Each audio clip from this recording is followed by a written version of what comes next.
Hi, everyone. Welcome to A New View. I'm Kim, and I'm here with Lee, Juji, and Shira. We are four friends, speakers, and professionals from different cultures, backgrounds, and age groups coming together to offer healing and inspiration.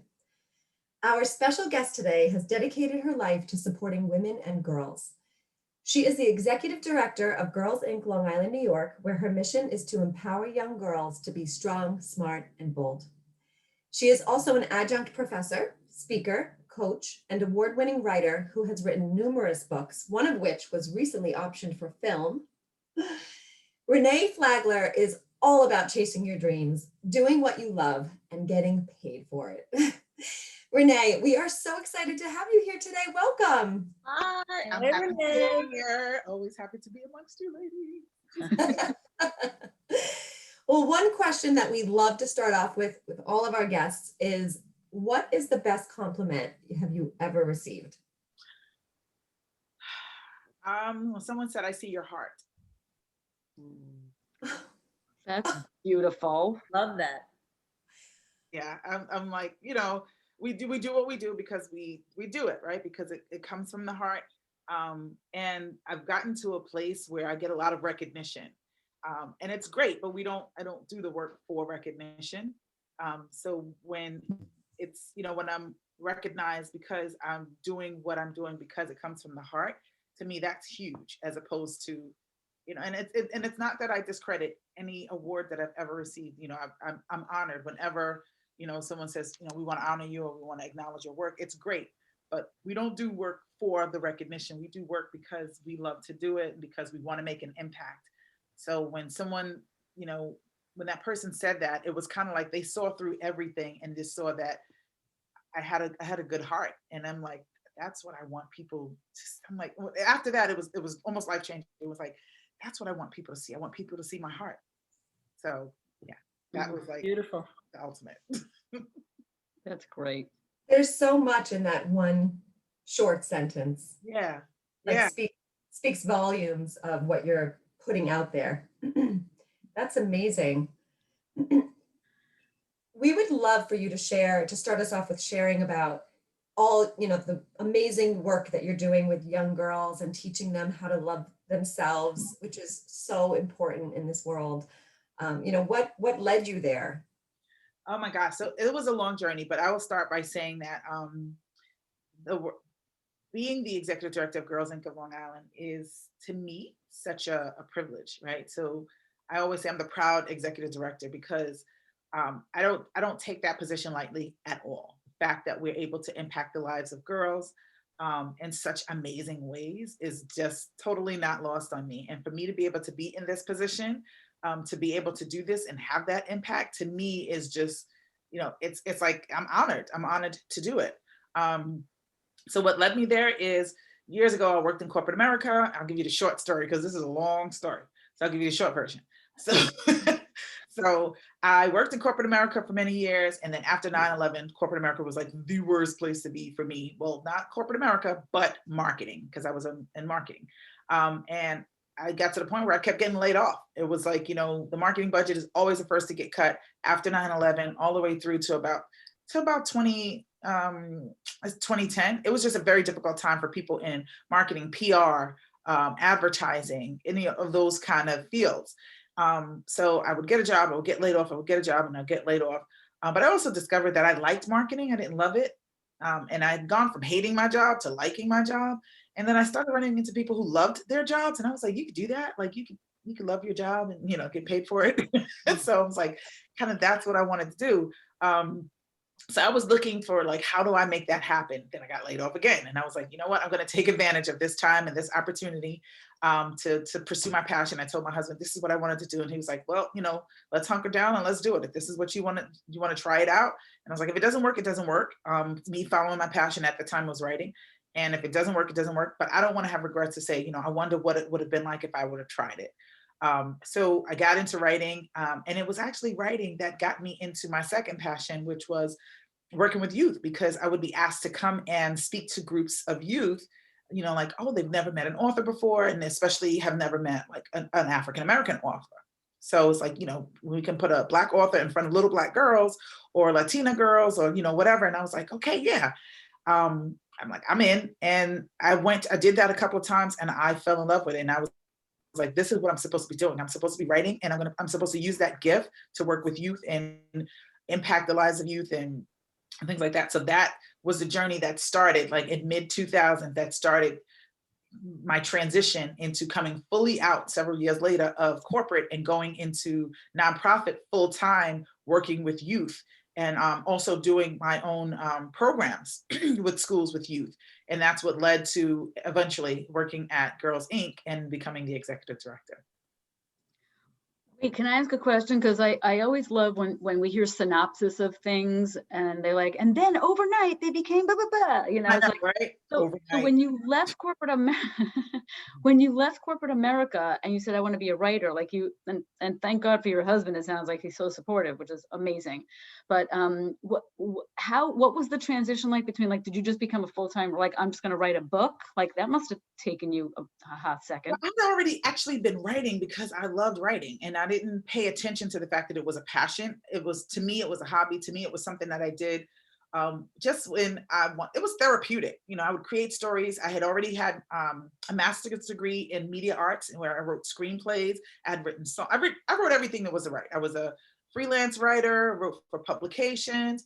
I would turn opportunities in my corporate jobs into writing opportunities. I would go to my boss and be like, we need a newsletter. I'm like, who's going to write it? Okay, I'll write it. Oh.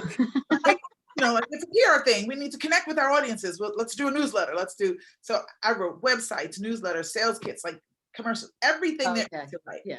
And I enjoyed it, but my favorite form of writing was creative writing. So I would come home, if I had an interesting day, I'd get into writing, and literally, I had a bad day, my characters had a bad day. If I had a good day, my characters had a good day. And I would just write just because I enjoyed it. But it was in 2004 that, in the year that I had been working at, it was a publisher. I worked there for a while and met a woman who was an avid reader like me. And we always talk about books. We'd go to lunch together and talk about our favorite books, our favorite authors. And then one day she said, I told her I'd love to write. She was like, I'd love to see your work. Would you mind sharing it? I was like, sure. So I said, I'll bring you a little something. And I brought her 150 pages of this manuscript that I was working on. Just a little taste. A little something, little taste. And she came back and she was like, you got to finish that, and you need to do something with it, because that's a marketable page turner. And that literally started the journey in 2004. Wow. So when I got Renee, there, I knew what I was going to do. Wow. Renee, can you share with everyone what you write about? So, so it's funny that you asked that. So I write women's fiction and I write romance, but I write romance under a pen name. And I'm a writer at heart, so I write a lot of stuff, but I'm known as an author for writing creative fiction, you know, and romance. And the funny thing is, I just got a shipment yesterday, opened it up a few minutes ago. It's the book, my new romance book that's coming out in July. Oh my God, Renee! Amazing. Night. So Woo-hoo. yes, Harlequin sent me 2 boxes of my book, and I was like, oh my God, look what came. It's a great title. One More Second Chance. Second chance. Can you imagine? Awesome. Congratulations. Thank you. You're having so much success. Like, and one of your books was optioned for film, which is incredible. Yes, that was really exciting. Yes, that it was completed last year. So it was a long Can process. we hear more about that? Or is it like top secret? Oh, no. So that the name of that book is Society Wise. It's definitely a fun, almost like you could totally see it, the drama play out in a television like series. So it's about 4 couples who are doggedly, you know, stressed about keeping up appearances, but behind each of their, you know, beautiful big doors of their mansions, they're all facing these very real issues such as financial ruin, addiction, infidelity, and alcoholism, and you know, things like that. So it's these 4 couples going through these things, and they're not only trying to keep their, you know, dirt from the world, but they're trying to keep their dirt from each other. But it's an interesting ride. And the women in the book who are like 4 unlikely friends, because they're friends because their husbands are really close, and they would never necessarily have chosen each other as friends. But, you know, through the trials and stuff that they go through, it's like they become the sisterhood bond. in a very Mm. interesting way. So Mm. That sounds great. Does. I'm sure there's a lot of hidden empowerment in all of your books. those are powerful women now. Renee, your work with young girls, working as the executive director of Girls Inc. Tell us about some of the issues that the girls struggle with and how, your organization helps support and mentor them. So I'll start by saying we serve all girls,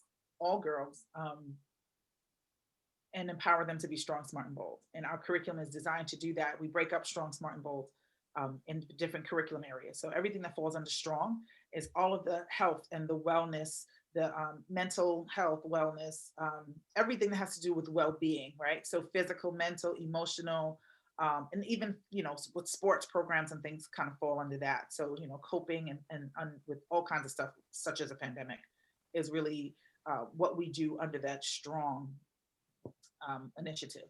And when it comes to smart, it's all education, academic enrichment. Bold is life skills, the things that we don't necessarily get from schools, or a lot of times we don't necessarily get, at home. So financial literacy, media literacy, leadership, college and career readiness programming.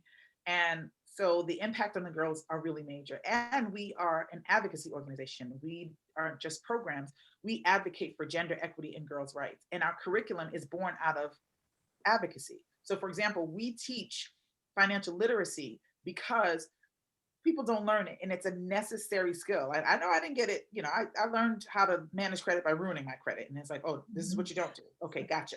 So we don't necessarily learn those skills. They don't teach them in school, but they're necessary skills for success in life, and it's vital to have these particular life skills. So we kind of speak to the whole girl, and we pull that all together, and the impact is major. We also teach like financial literacy because we know that regardless of what type of career a woman may have, a lot of times females end up like living out their elderly years in poverty, near poverty, right? Because of all kinds of things that contribute to that. Not having financial literacy skills, gender wage gap, not advocating for themselves. So, our goal is to set them up for now and later. But we do target about 76% of the girls that we serve are girls from lower income communities, lower resource school districts, and things like that, so that we can help them leverage the playing field, bridge the gap, along with all of our other girls, to make opportunities available for them, to give them access to resources, to give them access to opportunities, to help break barriers, to create, open doors for them, to connect them with the business communities and things like that. So some of the issues that we deal with, it really goes across the board. And Kim is very familiar with some of these. But right now, I would say some of the top issues, and we constantly canvass our girls to see what's going on. Right now, the top issue is really about emotional and mental health. We're doing trauma-informed training with our facilitators because of the impact of the pandemic. The isolation has hit them really, really, really hard. We have girls who have been struggling with school because of virtual learning. So we actually, and this is not an area that gets funded, we're doing this totally out of our pocket, but we're providing tutoring hours for math and science, because those are the two areas that the girls have been struggling in. Before we would go into the room and we get started with our fun, interactive, icebreakers and all of this. Now we go into the room and it's kind of like we have to take the temperature of the room and give the girls space to just kind of like, this is what I'm dealing with right now. Or, and with the pandemic, it can be anything from just loss, from the impact of isolation, from, not being able to see friends, and just, this whole shift of life and how it's impacted them. And so we're helping them with coping skills. But the top issues that they're telling us that they're dealing with is anxiety, cyberbullying, body image issues, social media issues. And so our goal is to be there for them, to provide that safe mentoring space, to help them with those issues, and provide them with all of those great curriculum areas at the same time. Really great stuff, Renee. You actually answered one of my questions, which was going to be about the challenges of the pandemic and empowering these girls throughout the pandemic, and in which ways you've kind of pivoted. But other than meeting with them and taking temperature and all that, have there been other specific ways that you have found to be working well, or has it been a little bit lacking in that connection without necessarily seeing the girls? I don't know you've done virtual or? Yeah, so that was the first thing we had to do. You know, how do we transition now? Now, how do we serve our mission if we can't meet with the girls, if we can't get in front of the girls? So the first thing we had to do is find a way to serve them virtually. What do we do? How do we do this? You know, how do we make it? How do we make it successful? How do we still, you know, create connection with the girls if we're doing it virtually? And then supporting them kind of beyond that, even, right? So giving them opportunities to engage in other ways. So we started doing things like Family and Me Fridays, you know, especially at the beginning of the pandemic. And we literally did like everything from poetry jams, and where they would come and do poetry, and parents and, you know, supporters would participate. It was so much fun.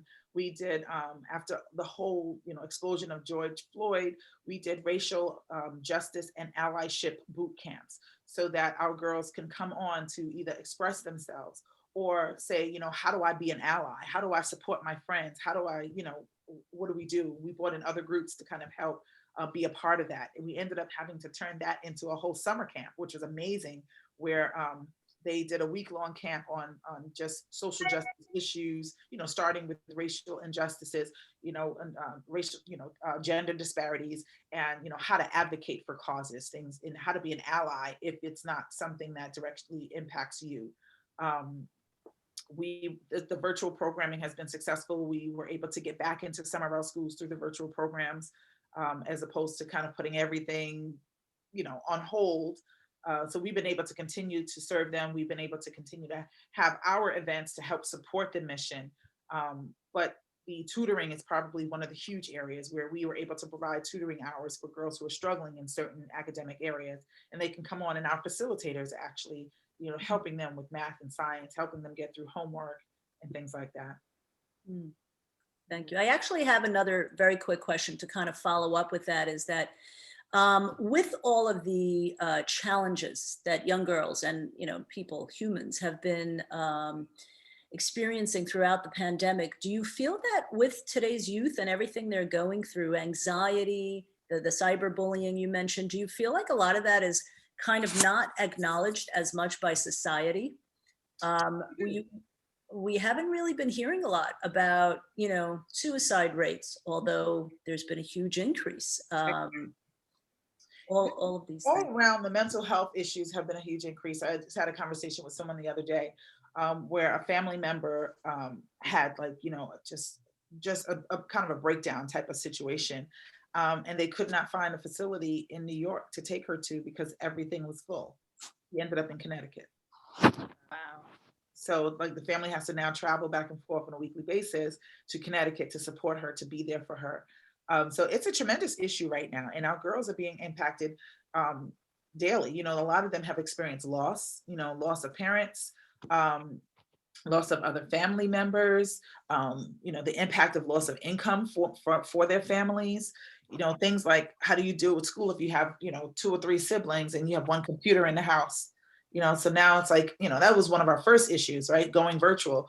All of our girls didn't have devices to be able to manage, you know, and it, you know, we were like struggling with the schools to see what we could do to make sure that all the girls had devices so that they could, you know, if you're in a household with 3 kids and you have one computer, and the parent may have to use that computer for work, you know, because they're virtual as well. So, you know, we worked with people, we worked with organizations to find ways to get computers into the hands of girls, or to get supplies into the hands of girls, or, you know, different things like that. So there's been such an impact. There's a video that I played at one of our last board meetings, and it was an image of a girl. She was sitting in the middle of her bed.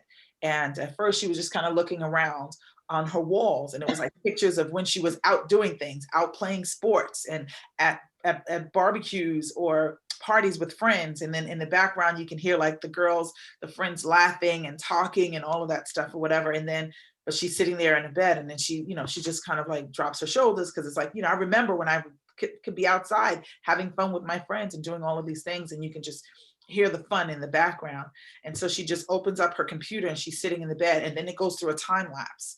And as it goes through the time lapse of her, you know, changing clothes day by day by day by day, sitting in front of this computer, she goes from just, you know, kind of rocking and doing what she has to do to just like crying and like literally screaming And the clothes are still changing, the dates are still changing. It's just a time lapse, but you see how she goes from just being like, okay, I have to do this, to this taking this huge mental and emotional toll on her. And by the time the end of the video, she's literally rocking back and forth in front of this computer in tears, like screaming.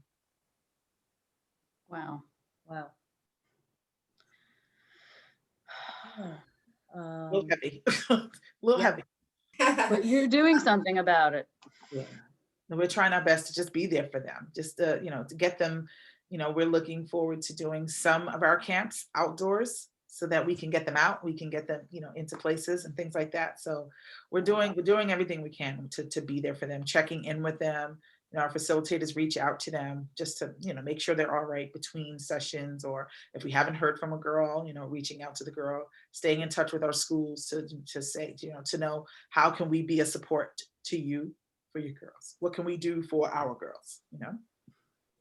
Z, I think Z had a question. Yeah, I mean, what's actually interesting about your organization is that it feels like it's an add-on to what, a community and what a school system is like meant to be about, right? Like the school system used to be that support system for children in general. Teachers would be the people who are paying attention to these things. Teachers would be the ones who are noticing red flags when things are coming up for their kids. And it feels like there's just this like overload that teachers are experiencing. And so to like spread out that responsibility seems like a really beautiful relief, sort of on both ends. But it's hard to understand exactly why that has happened. Like, why do teachers feel so overburdened? Like, are there just simply more children? Is that why the school system isn't necessarily that like catch-all anymore for what's going on with like mental and emotional health of the children around them? I think it's a number of issues. I think changes in the school system, changes in the level of responsibility. Some people say Common Core because it's just a more rigid type of learning tool or system, or whatever it is. And just the pressures of like everything, like social media, the impact of social media, the absence of parents in certain situations. And I'm not saying, single parenting. I'm not saying, and when people say absence of parents, people automatically, their minds go to low income communities, single parent households. That's not what I'm talking about. An absent parent is an absent parent, whether it is a low income community where you have to work 3 jobs to put food on the table, or you're in a mansion in Cold Spring Harbor, but your mom is the CEO and she spends more time on the plane than she spends at home talking to you. You know what I mean? So at the end of the day, an absent parent is an absent parent. And girls need support, right? Or they can physically be there and still be absent. Absolutely. Yeah, Absolutely. I've known those people. Exactly. So an absent parent, that situation comes with no economic status, no economic background. And it's not that it's the parent's fault or the teacher's fault. It's just the added pressures of everything. Like work has been crazy, to maintain a career, you have to work your fingers to the bone. You have to work yourself to death. So I think everybody being stretched on all sides, there's more responsibility on the teachers, and it's outside of their realm. And it's like, you can't be the total catch-all anymore. And you do what you can and you cover what you can, but then there's also certain limitations. You have a certain amount of time to do this. You have a certain amount of time to do that. Then you have to pass the students on. You can't give this student too much time, or that student too much time. Because you have to move through this curriculum. Common Core, you got to be at a certain point by a certain time. So I think it's the added pressure kind of all around. And, we do have certain schools that are just severely overcrowded, certain communities that are severely overcrowded. So you have huge classrooms, you can only give, a certain amount of time to each student. So I think it's a number of factors that impact that. Renee, I have a question for you, because I mean, all of us on this call have impacted, women and girls in certain ways, like through our passion. And so I guess it's sort of a 2-part question, but one is, after the Me Too movement, and knowing what an empowered girl who will hopefully become an empowered woman can do for society. I'm just wondering what you're seeing, what your hope is, and what you're actually seeing that having an empowered girl will eventually have an impact on society. Like, what specific things are those? I like that question. So, our vision is an equitable world, so that where girls have the opportunities they have, that we don't have to worry about. We're not there yet, of course. We don't have to worry about breaking barriers for girls to have opportunities. That, girls can go, and no matter what it is that they decide to do, that they get the support. They're not told, like, you sure you want to do that? That's not for girls. That we no longer have, male traditional roles, that if a girl wants to be a rocket scientist, that she's welcomed into that field, that she has not only the skills, but the confidence, and that we are able to expose them to all these amazing opportunities early, so that these can become career paths for these girls who are interested in those things, in places that they want to do. That we are bringing women into their lives, through our programs, that are examples of all the things that they can be, in all reflections of what that look like, all shades, all ethnicities. So girls can see themselves in these women and be able to say, I can do this, I can do that. Our partnerships that we have with our programming partners like Brookhaven National Labs, our girls are learning things in these camps like biotechnology, engineering for science, DNA research, studying viruses, engineering for science, astrophysics at as early as 6th, 7th, and 8th grade. So, our goal is to be able to show girls, not only their inherent strengths and build them up, and it's not that every girl needs to be built up, right? But that we're helping them to be stronger, smarter, and bolder, but that we're also providing them with access and opportunity and information to prepare them for bigger, brighter, stronger futures, where they know how to advocate for themselves, where they walk into that confidently, they walk in their own strengths. And even if they are the only girl in the room, if they are the only woman in the room, that they are able to hold their own and know that they belong at that table, they belong in that room. Right. And that confidence is a huge piece of that, because you can give somebody a skill, and if they don't have the confidence to execute or walk into the room and own their space, then what good is that skill? So that's why it's a very comprehensive program, where we deal with the development, confidence and things like that, and social media, but we're also giving them hardcore, amazing life skills and academic skills that they can take and create, amazing lives from. Right. No, but Renee, but my actual question was empowering girls. How does that impact society? Oh, society as a whole? Yeah. Well, okay. Well, it impacts society because when women are educated, when women are empowered, we impact communities because we respond to the communities differently. Our money impacts community differently. We don't go necessarily and buy toys. We invest back into the community. We invest back into education. We invest in families. So we shift the dynamic in so many different ways. Economically, we shift the dynamic because of how we naturally spend, even in our careers, because of how we are detail oriented and how we are nurturers. We're better at certain careers that require that in order to excel. So we impact, so when you educate a girl and you would prepare a girl, you not only prepare or educate that girl, you're impacting communities and you're impacting the world as a whole. And Domino effect. yeah. I feel so uplifted and empowered in this moment just from listening to you. Renee, I'm so curious, how does this work that this is such incredible, like, soul healing work that you're doing. How does this impact your own family? You have 3 children, right? 2 boys and 1 girl? 2 boys and a girl. Yeah. Well, that girl of mine she's a powerful little something. And it's like just being around, and she's 16, so she's involved in Girls Inc. events. When we have camps, she'll participate in summer camps. She does feel sometimes like, well, my mom is the executive director, like, I don't need to do all of this. And I'm like, no, you need to go in there and have your own experience, But she's very empowered. She knows who she is. She has a huge understanding of her who she is now and her potential for what she can go and what she can do. And she has the support of her father and her brothers. And that's another thing that's really essential for Girls Inc. and for girls, that this is not something that we do in a vacuum. Like that, we need men to be part of the conversation. We need men. We have more men on our board now than we've ever had before. We have men leading our committees. And I created this initiative called He's in Her Corner. In her corner is something that is like a hashtag and a tagline that we use often. So we created this program called He's in Her Corner, because we had to let men know, like, yes, there's room for you. A man, someone asked me, as a man, I have a daughter, like, how do, but what can I do? And I'm like, but what can you do? Let me count the ways, right? So that it's important for our girls to see men at the table supporting them.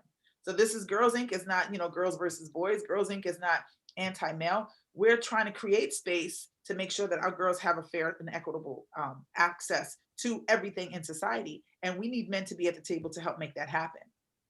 So we need men to be involved in the process. We need men to understand, gender disparities, how they work, how they've hindered girls and women in the past, and how they could be a part of the solution in order to help create a more equitable society for us and our girls. Yeah, well, it's no doubt that your daughter's empowered, because growing up in your house, I imagine everything you've learned with your career doing this, you've brought into your home and taught your children, even taught your sons to be there for your daughter when she's having a hard day. Exactly. And it's not just be respectful. It's, be respectful, yes, but, give them their space. They're smart and they're strong. Respect who they are, respect the space, make room for them at the table, and not just for your sister, but for the women in your life around you, your coworkers, your mom, whatever it is, but like to have a specific view of an equitable society. Amen. They're very lucky to have you too, Renee, your children, because of that, and you paying that forward to them and society. But what we'd love is to also hear of a story that you might have of a transformation of any particular, person that you've come into contact with, and how they've been transformed by some of your work. Can you share that? Oh my gosh, the problem is picking which one. A bit. All right, so I'll speak of one specific girl. She came out of Central Islip. She's South Pacific Asian, and she was in a Girls Inc. program. She fell in love with STEM. She liked STEM, and she participated in some of our STEM programs. And she has become like just an amazing, iconic Girls Inc. girl. Like, she's powerful, she's strong, she's bold. So she left Girls Inc. Well, when she left, school, she went to college, and she started a STEM program up there for girls because they didn't have one. She went to school. She did an amazing job in school. Every summer she would come back. She would intern with Girls Inc. She would continue to work with us. But the particular story that I feel like is really the epitome of what a Girls Inc. girl is and becomes is when she was in school, when she was in college, a young man said to her, she would never tell people what part of Long Island she was from. She was from Central Islip because of the negative connotation of her community. And when you said Central Islip, people automatically assumed, the worst of Central Islip. They'll hear stories about gangs and they assume that like the whole neighborhood is just, a bad neighborhood, right? Black and brown community, bad community. So she would hide the fact that she was from Central Islip. She would just say that she was from Long Island. And then one day, a young man said to her, and she started to overcome that and be like, you know what, that's part of who I am. This is who I am. I'm proud of who I am. I'm proud of my family. I'm proud of my community. My whole community should not really be just, identified as this because of a few like news clips or something like that. So she just started to take more pride in who she was and where she came from. And then one day, this young man who came from a different community in Long Island, had asked her, oh, well, what part of Long Island are you from? This is in the same school that she was in. And she said, Central Islip. And he said to her, oh, how'd you get here? And she said to him, the same way you got here. Ooh. Great answer. And it's like she realized the value of owning who she was, and like, I'm not, like, this is who I am. This is part of it. But I just wrote last year, I wrote her recommendation for medical school. Wow. She did. She's amazing. She called me 2 summers ago, and she was like, Miss Renee, I can't come. She always visits us during the summer when she comes home from school. She was like, I'm not going to be able to see you this year. I'm not going to be able to intern or come back and do stuff, whatever. She's like, I'm doing an internship with the CDC. I was like, what? Like, I got picked for an intern. I was like, are you serious? I don't need to see you this summer. If you got an internship with the CDC, like, you do your thing. So she's been, I mean, she has turned into this just incredible, powerful, smart, brilliant young woman. And I'd love to take credit for it. I know her parents are great, but I'd love to take credit for it. But she really does credit Girls Inc. as being an integral part of who she's become. And it's like stories like that. And there's one young woman who when I first met her, I went to one of the sites and I said hello to her. And she did like this. I don't even think she spoke back. She was just like one of those girls who didn't speak up.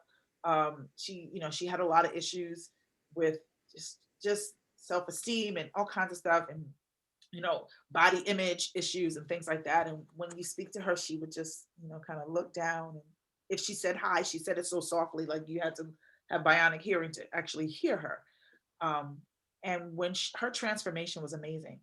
That same girl, about 3 or 4 years later, last year, that girl stood before Girls Inc. National and spoke to an audience of about 600 people with her back straight, her confidence in her stature, confidence in her voice. She won one of the scholarships. I introduced her to one of the donors who made the scholarship possible. She held out a hand and she said, "Thank you so much." Like, this is a girl who would not speak. But when I say she owns her presence, she's not a small girl. She's a hefty girl, and she is a beautiful girl. And she's like, she owns her space now. And it's like, I don't have to be a size 2. Here I am. I'm in the room. I'm owning my space. I love who I am. And I have a voice. I found it, and I refuse to put my voice in a closet again. So transformations like that are just amazing. She's studying computer science because she took coding classes in Girls Inc. So I could go on. I know we don't have all day, but. Wow. That is so, it must be the most rewarding job on the planet. We cry a lot over here. Yeah. But I'm sure they're not always tears of joy, but I'm sure there's a lot of tears of joy. Oh God, so many tears of joy. Yes. Well, Renee, I feel like that's such a great place to wrap this up for now. We really hope that you enjoyed this first part of our conversation with Renee as much as we did. And we'll definitely be sure to include all of her contact information and the links to her work below. So stay tuned for part 2, where we delve into how she helps women find their purpose.